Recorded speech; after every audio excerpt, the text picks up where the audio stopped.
Jesus foi criado por Deus? Será que quando Paulo utiliza o termo primogênito de toda a criação, será que ele estaria dizendo que Jesus foi a primeira criatura que veio à existência por Deus?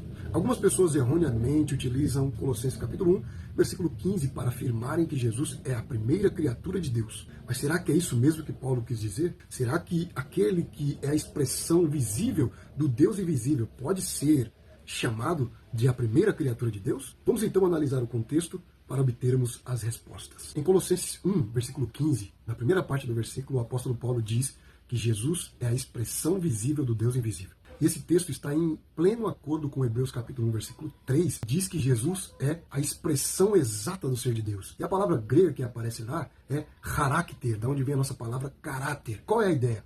A ideia é de um selo com a imagem do rei que é colocado na ceira. Aquela imagem do rei era passada para aquele selo como garantia de pertencimento, ou seja, Jesus ele não é só aquele que reflete o caráter de Deus, mas também a expressão de Deus se encontra na pessoa de Jesus. Por isso que Paulo diz que ele é a expressão visível do Deus invisível. Em seguida, na parte B do versículo, Paulo diz que Jesus é o primogênito de toda a criação.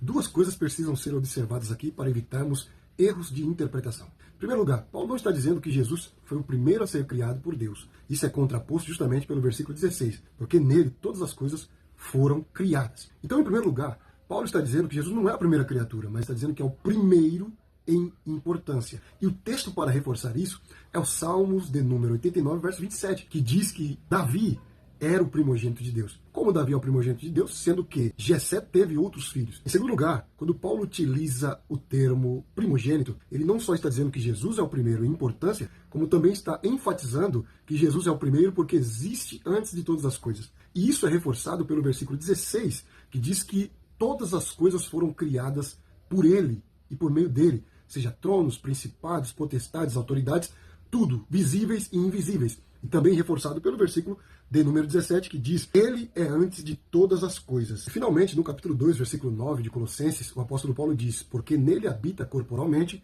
toda a plenitude da divindade. Paulo utiliza aqui o vocábulo grego pleroma, plenitude, dizendo que toda a plenitude de Deus está expressa na pessoa de Cristo encarnado. O que significa também que entre os gregos havia um conceito de pleroma, entre os gnósticos, melhor dizendo. Eles pensavam que o pleroma, ou a plenitude, é aquilo que deu a origem a todas as emanações. Embora o conceito seja totalmente diferente do de Paulo, mas eles entendiam também que a plenitude é aquilo que deu origem a todas as coisas. Ou seja, tudo aquilo referente a Deus está expresso na pessoa de Jesus Cristo, que o apóstolo Paulo disse que ele é a expressão visível do Deus invisível. Ele é o caráter de Deus em forma humana.